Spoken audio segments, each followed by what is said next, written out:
The views and opinions expressed on this podcast are those of Green Acres and our guests. These general gardening tips and suggestions may work for you, as well as those from alternative sources. When using any garden products or tools, read and follow all label directions. And learn how to make your yard summer strong at bewatersmart.info. The Green Acres Garden Podcast is the podcast dedicated to helping gardeners hone their growing skills while we celebrate our love of plants. So whether you're new to growing or a seasoned gardener, you're sure to learn something new. Join the fun as we have conversations with world-class growers, passionate green thumbs, and professional garden experts from Green Acres Nursery and Supply. Listen every week. We'll answer questions you didn't know you had. Hey everyone, and welcome one and all to the show. This is the Green Acres Garden Podcast, of course. I'm your happy host. I smell a little bit like compost. Kevin Jordan back at you in studio for another great episode. We have a wonderful guest. This is such an incredible topic and somebody that I was so happy to meet with and speak with. But before I get to that, let's tip our straw hat over to the audio guy and co-host where he's riding shotgun. Hey, buddy. Austin, how's it going there, buddy? Hey, I'm doing great. It's the best time of the week, and welcome back to all of our listeners. It's garden podcast time. It's garden time. It's time to talk plants, Let's buddy. talk about it. What kind of plants are we going to talk about today? Well, we're going to talk a lot, and I'm actually really excited. It's happened, Austin. What's happened? It has happened. We finally got some precip. Precipitation. Some precip of the, we got some rain. It's wet out there. I loved it. Just a little bit. It's nice. The last few days, it's kind of been coming and going. Loving it. Already the air feels nicer, a little bit sweeter. It knocked down the dust and pollution a little bit, and things are, my garden is perked up for sure. I wonder if our listeners are noticing the same. You always see that person inside cuddled up with their coffee, seeing the rain. You're like, ooh, I bet the plants love it out there. If you've ever said that, you are a green thumb. You might be a green thumb. You might be a green. If you've ever called yourself a plant daddy or mommy, you might be a green thumb. But I've been loving that rain. It's just been fantastic and really kind of setting things up. I've been out playing in my garden a little bit. It was exciting for me because it was the signal to me. I saw it coming, and right before I got in my hedgerow farm seeds. Nice. My wildflower seeds. Yeah. And I'm taking over a new section of my front yard over here with them. And I'm like looking forward to, I know that they're in and they're okay now. They've been irrigated by natural rainfall. It's an awesome time to plant. Oh, these wildflowers are going to be so awesome in the spring. I can't wait. That's going to be super cool. I'm looking forward to it. And not only that, the garlic you got planted is going to start perking up. And you'll see it kind of protruding through the soil, kind of peeking out and saying hi. And that's okay, right? Because I thought right now that I think that they're starting to come up, but we really want root development right now. Yeah, a lot of that's what absolutely. So but I don't know what's going on down there. It's already the roots shoot out first. You'll see, and it'll be cool. You're doing fine, I'm sure. Sweet. So this week we made some new friends. Yes. And we went to a new place I've never been to before, the Food Literacy Center. Very cool place. And this is like kind of in our, because they're talking. Dude, they were talking my language over there. They're educating kids about plants and food and how to cook. And this is stuff we love here on the show. You know it. Absolutely. We made some good friends. Instantly. I was like, this is right up my alley. It's the same thing I'm doing at the school where we try to get kids involved in growing fruits and vegetables fresh, and then utilizing those right away and learning about it in the culinary department with a trained teacher and connecting their food and what they eat to health. To everything. And I don't want to like step on anything Amber's going to talk about in the interview, but I'm telling you right away, I was like, this is a place for me. Cool people in there, beautiful location where they're at. I mean, their front garden isn't even their garden. It's a city garden that is a beautiful, that's for people to grow their own veggies. And then their own property, fruit trees and garden beds and beehive. I mean, all this beautiful stuff. And and their kitchen, Austin, you took video of the kitchen, dude. Yeah. I was jealous, bud. They had like all these stations set out for children to learn. Are you working on the video for that? Yeah. So I'll probably put it out when this comes out. So you can get, if you're inspired to check this out, go to their website. But also, I'll put out a small video that kind of shows a sneak peek. We got to sit in during a class. How was that? It was so cute. It was so nice to see all the little kids having a blast. They clearly look forward to these classes at the Food Literacy Center because they were all well behaved and ready to learn and knew all the rules and were excited. They got to try honey and some kiwi, and then they got to go out into the yard and pretend that they were pollinators, and they got to run around, and it was a lot of cute stuff. They kept asking me too, are you a YouTuber? And I'm like, no, but Like, kinda, in a way, yeah. kinda.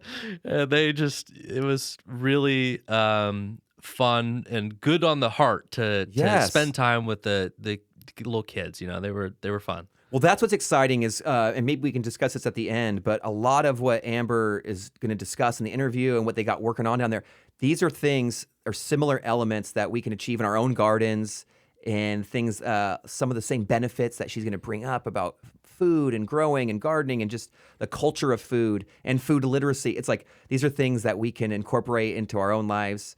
And so it's pretty cool stuff. Yeah, let's go ahead and jump into it. So we met with Amber Stott, the CEO of the Food Literacy Center, which is local here in Sacramento. Let's go ahead and jump into that and learn what they do. Here we go.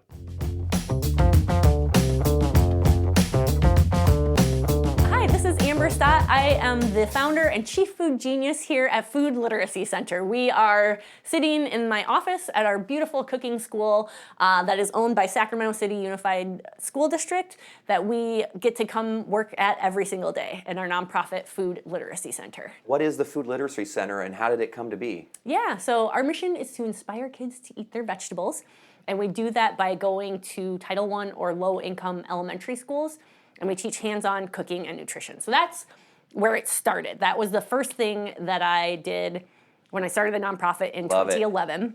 Why we're doing that is that in Sacramento, we have a 40% childhood obesity rate, and kids now have adult diseases like diabetes, hypertension, and it's all preventable if we eat our vegetables.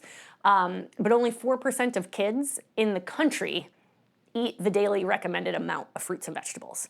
So if you can get to kids before they've developed any habits, you can hopefully instill these good, healthy habits rather than going to an adult where you're trying to undo a bad habit. Far easier to get to children and help them fall in love with fruits and vegetables, because ultimately you want them to do those things for the rest of their life. So. Certainly. Amen, sister. For sure. Can you tell us a little bit about how this building, this facility, and what you actually do? I know you're inspiring kids, but how do you do that? Yeah, so we've come a long way since 2011 and the after-school cooking program. So about 7 years ago, maybe 8 now, it's been a while, the school district invited us to come and take part in a project with them. Essentially, when the mill at Broadway got built, the city required them to create 2 parks as open space because they were building on open space.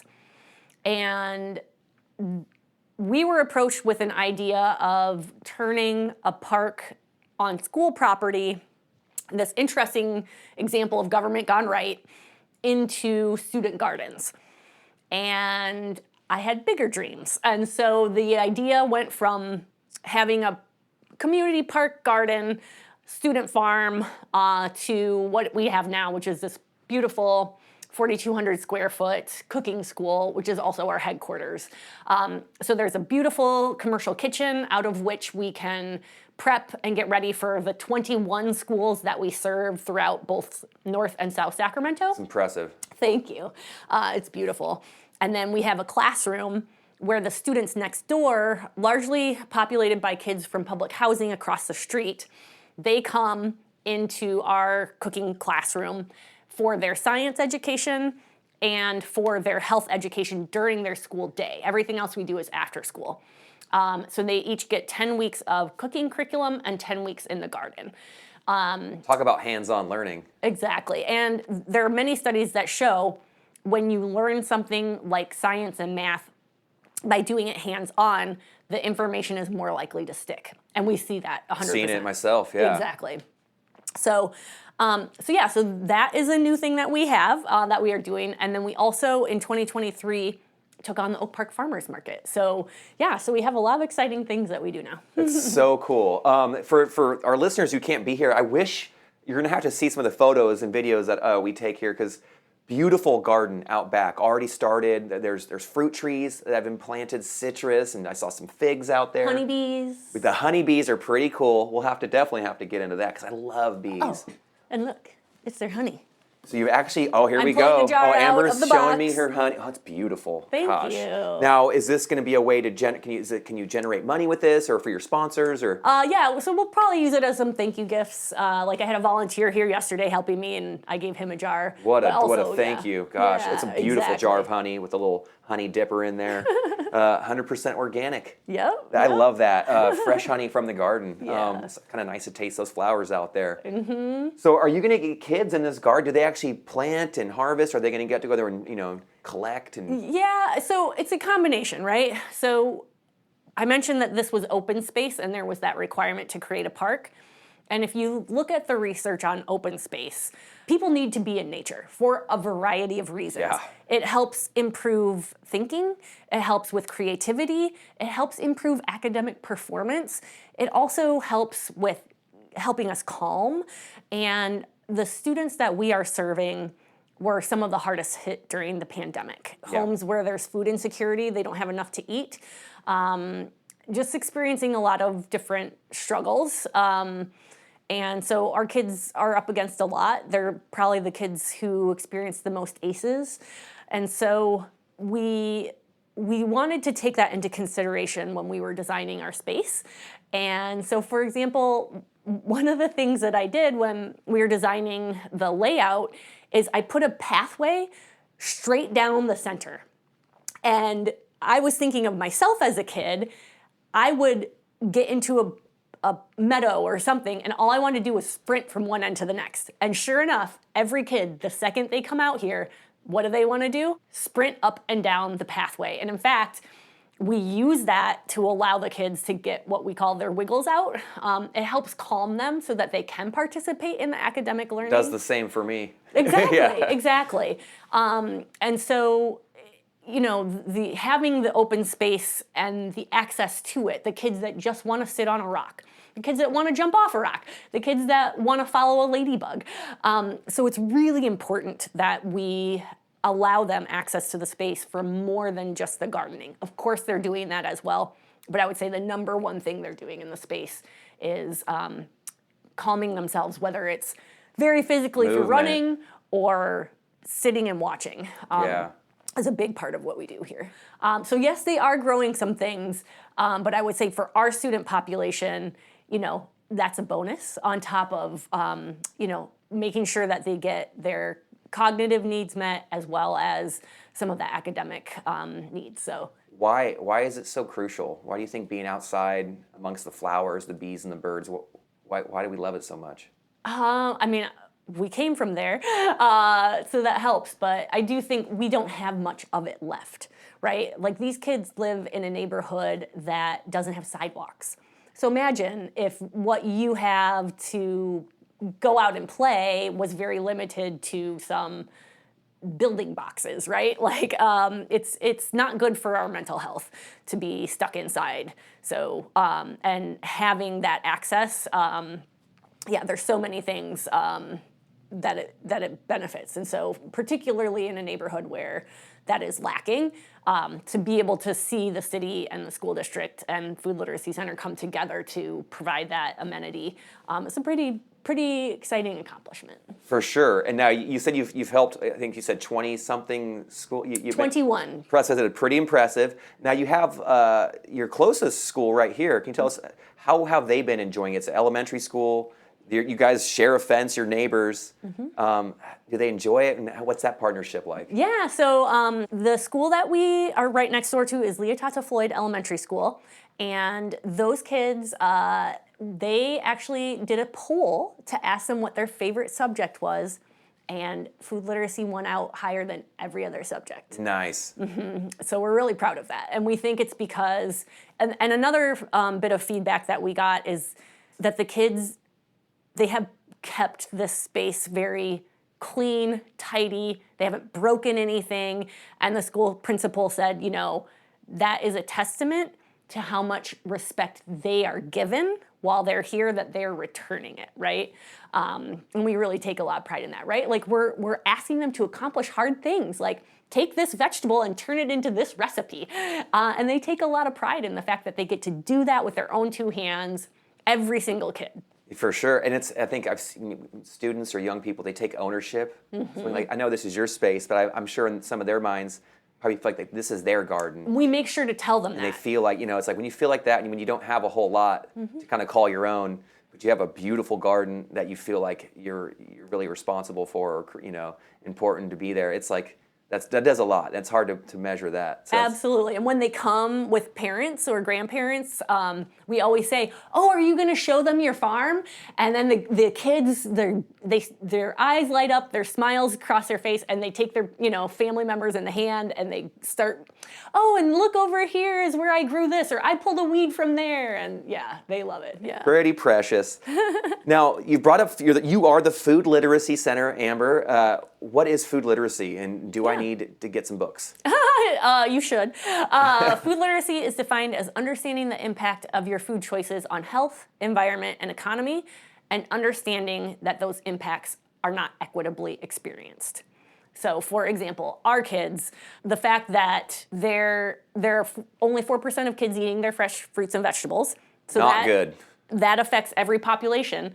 But where our kids are immeasurably higher impacted is that they don't have enough food at home. And what food they do have access to is very cheap calories, which aren't very nutrient dense, right? So our kids are being set up for failure by a system in which they live in a food desert where they don't have access to as many grocery stores with as much of a variety. And that's one of the reasons we now run the Oak Park Farmers Market, because Oak Park is in a region where several of our schools are. And the community there was in an uproar that they just don't have the same access to fresh fruits and vegetables as other neighborhoods.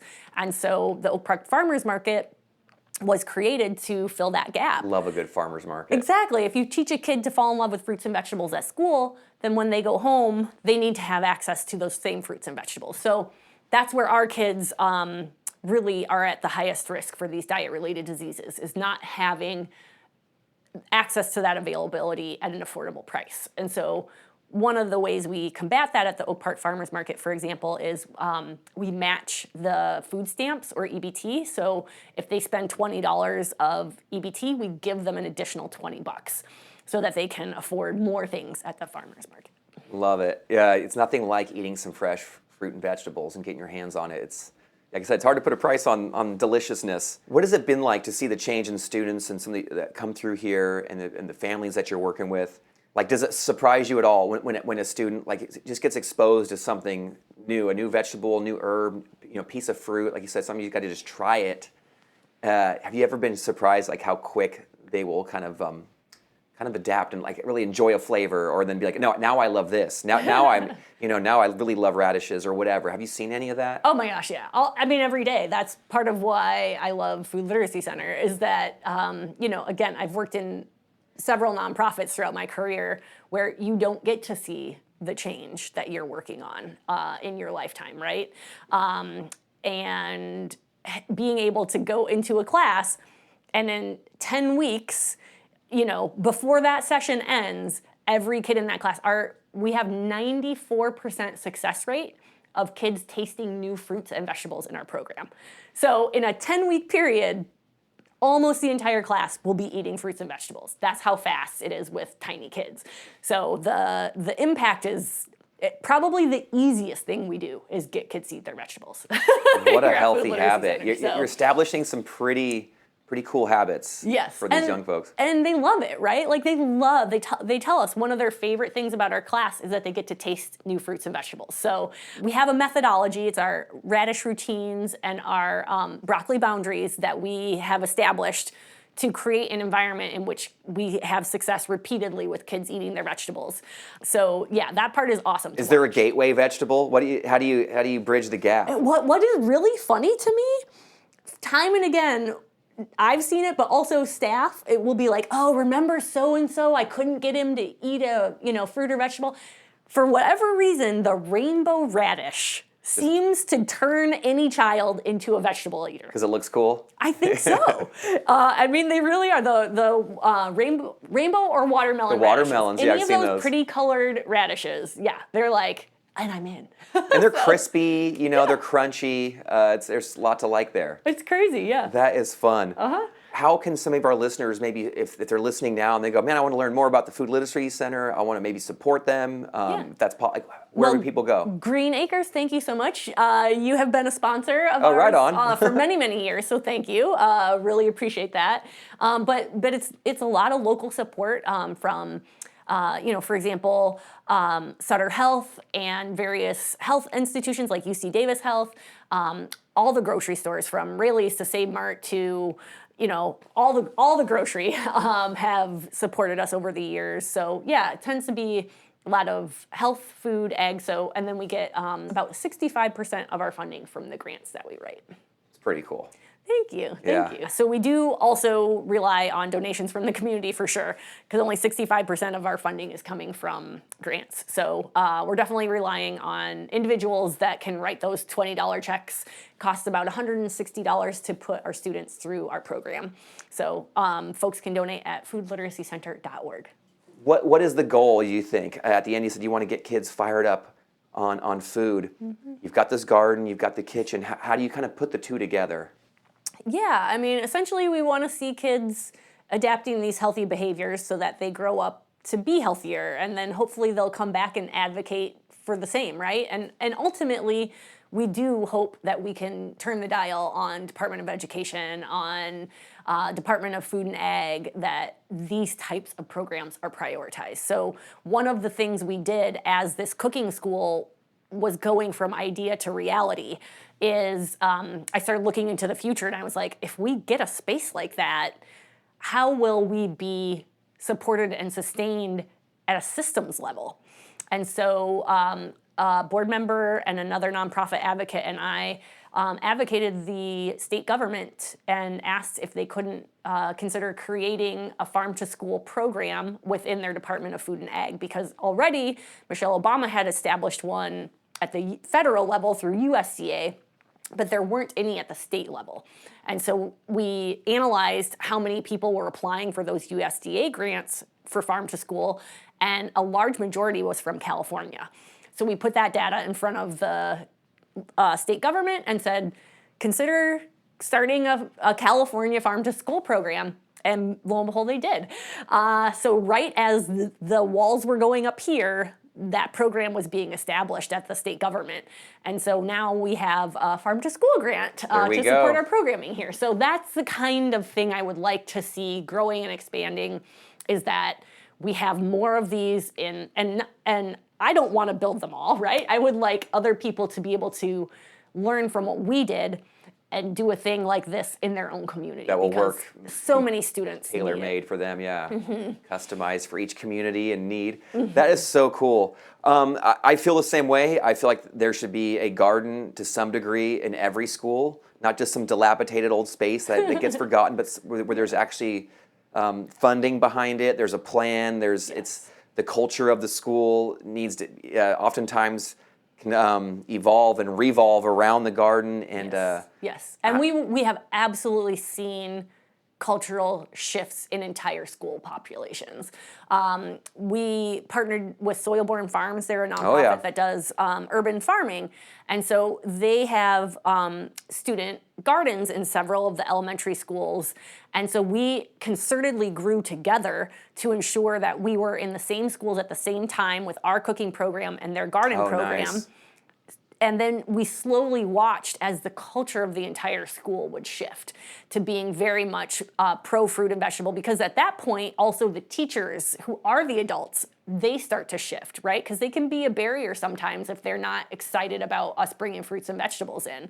And so, you'll see whole schools begin to shift, which is pretty awesome. And obviously we have that culture here at the school that we are part of. So it's the joy of it, right? Like, that's another thing that people were very afraid of when I started Food Literacy Center. They're like, oh, you're going to, take things away from the kids, right? And it's like, no, actually, we are giving them something they're missing, right? Like when we show up with fruits and vegetables, it's not about removing other things.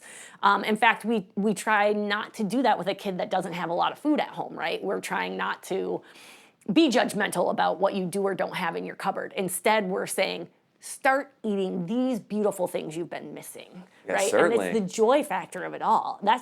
And you walk into one of our cooking programs, it's joy all over the place. That's a good confidence booster too for a young person to learn how to prepare some food for themselves. I think a lot of people, even young adults, you get out there in the world and you're like, what do I cook now? What do I eat? What end of the onion do I cut? Which end do I eat? Yeah. Yep. And it's like a lost art, lost skill. Yes, we have 2 generations of Americans that do not know how to select or prepare vegetables. Well, I got to say, if someone's listening right now and maybe they can't get down to the Food Literacy Center, but they also themselves just want to become more food literate, what are a few things just a normal person could do who's listening right now that they could do to become more food literate? Go to your local farmer's market and just try something new. I guarantee you're going to find something you've maybe never tasted before. So be brave like our kindergartners and be a food adventurer and try something you've never tasted before.